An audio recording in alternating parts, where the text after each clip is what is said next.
Hi, I'm Donna Jordan from Jordan Fabrics.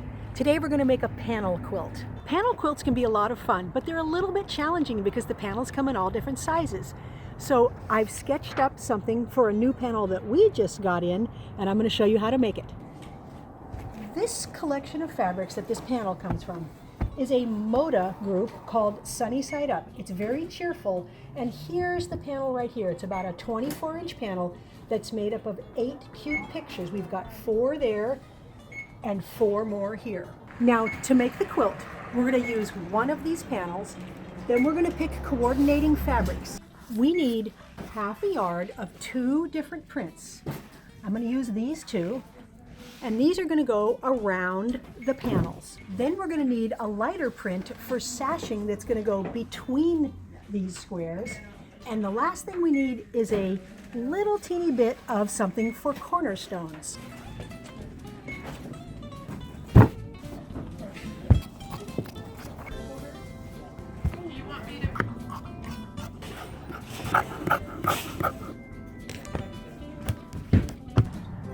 So this is all we need to get started. Of course, we're going to pick out some borders and some binding, but I like to do that after the quilt top is done. The first step is to take the panel and cut the individual pictures apart. Now you can use scissors or you can use your blade. The trick is, if it's been distorted and the lines aren't straight, it can be hard to use your blade, in which case, switch to the scissors. Once you have them all cut out, you want to iron them, and there's 2 reasons for the ironing. We want them nice and flat, but we also want to make sure that they're square and true and not leaning over. Oftentimes on the bolt, they will get distorted when they're rolled on there. So I'm going to iron it flat, and then I'm going to put it on my cutting board so that I can see, is it leaning over a little bit? And I'm leaning over ever so slightly this way. It's not bad, but if I take it back to the ironing board and just smooth it this way a little bit, that will square that up. Now, if you get one that is way off or looking crooked, you can take a spray bottle and spray it a little bit, and that will relax all of the fibers, and then you can square it up really easily. It's a good idea to iron up all your fabrics before you cut them, because then they will be nice and flat and you can cut accurately. Now we need some 2.5-inch strips. That's what we're going to use to border our squares. Now I'm cutting both the fabrics at the same time, and I'm using a weight up here because that helps keep my ruler from moving.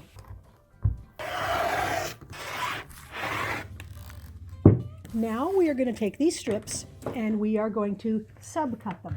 So I need half of them at 11 and half of them at 15. So I'm just going to move that up out of the way. Cut these at 15, cut these at 11. Okay, the subcutting is done, and these are ready to put onto our squares. But we have 8 squares here and we only need 6. So I'm going to kind of lay them out and decide which ones will get used for another project, maybe a matching pillow. Once you have your 6 squares picked out and laid out how you want them in the quilt, you want to put the border fabrics on top of the squares they're going to go on so you'll know what goes where. So this is pretty easy because these 3 squares with writing are all going to get this big floral print, and then the 3 squares that look like patchwork, they're all going to get this other print. And the reason I'm alternating here is because when I get all the blocks sewn together, we will have unmatching things. We will have this next to this every time and this next to this every time. Now, if you are afraid you will forget what goes where, you can always take your smartphone and take a really quick picture. Then that will remind you. Now we're going to take one of these blocks and we are going to stitch the short pieces onto the sides and then the longer pieces onto the top and bottom. We're going to use our nice, careful 1/4-inch seam, and then we're going to finger press everything away from the center.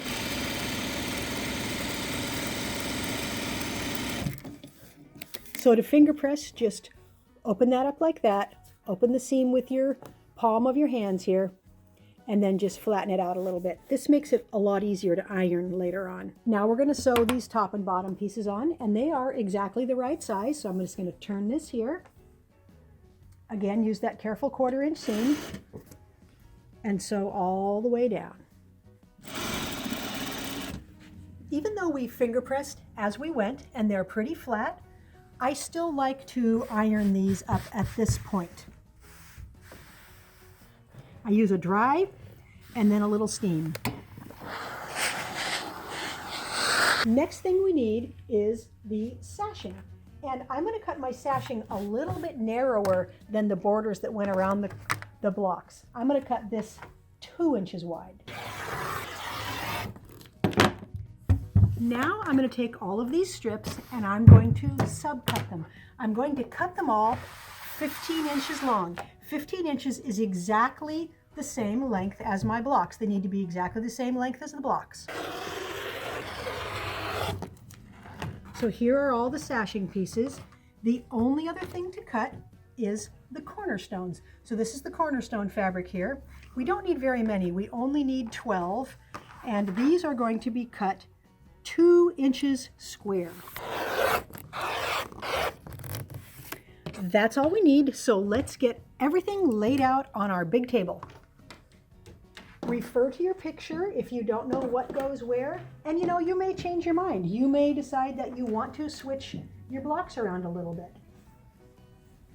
Okay, that looks good to me. It's balanced. Now, the sashing is just going to go between everything. So it's going to go right in here and right in here, and then it's going to go between these guys here. Let me line it up a little better so you can see. Now these little cornerstones are going to go in between all of the sashing pieces. I love the look of cornerstones. I used to think that it was a lot more work to put cornerstones in. I used to just make long sashing pieces, but that makes it harder to match up your rows. So cornerstones are actually easier to do. So let's pick these up and I'll show you how to stitch them together. So I'm just going to stitch them in order. I'm going to start with a cornerstone and then a sashing piece. And we are going to press the seam allowance toward the cornerstone. Now we're going to put another cornerstone and we're going to keep alternating and make this whole row starting and stopping with the cornerstone. This piece is going to fit right on here once we get the next row stitched up. So I'm going to sew all of these seams and press the seam allowances away from the sashing, which is towards the darker color. So on every spot, press to the dark side. I'm going to stitch all these rows up and then we'll pick out some borders.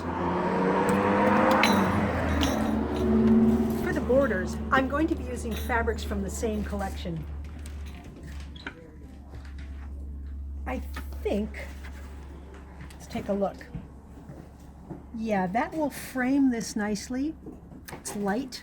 And then I would really like to go, if I can get it out, I'd really like to use this large floral next. So I'm going to do a small blue and a bigger floral, and I think that will frame everything very nicely. The quilt is on the machine. With a panel quilt like this, where I have the light background and some writing on it, I'm not going to want my thread to show in those areas, and most of the rest of the quilt is very light.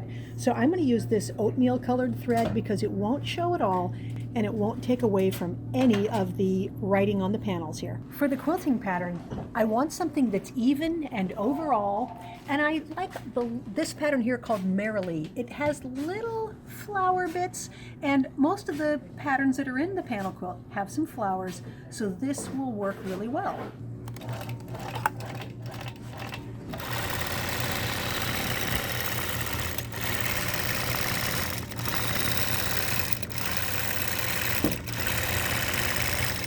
The sunny side up panel quilt is all done. I've got it hanging up here.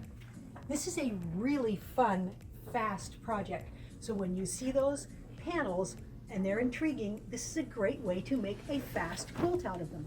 Now, these borders around they're made with 2.5-inch strips. So if you have a jelly roll that has duplicates, that's all you need is 2 strips to go around each panel. And your panels may be a different size. Mine were 11 inches here. If yours are a little bit smaller, you can adjust. You can make these a little bit shorter, these a little bit shorter. You can still get the quilt done really easily. Now I've got this really nice floral print on the back. That's just a fun print. You can see those flowers on there. It's very, very cheerful. And I'm holding the pattern here, so you don't have to remember any of the numbers that I gave you. Just click the link and you can get the pattern for free. Thanks for watching our tutorial today on how to make the sunny side up quilt. We hope you enjoyed it. Now we're having another giveaway. We have this really nice blush log cabin. So this has metallic rose gold accents. It's in the bigger patchwork, nice floral, dots on the back, really a fun quilt. So it's very easy to enter the giveaway. All you do is click the link below that says giveaway and enter your name and address, and this is open to everyone. Good luck. Now, if you don't want to miss any of our upcoming tutorials, be sure to subscribe to our YouTube channel. Happy quilting!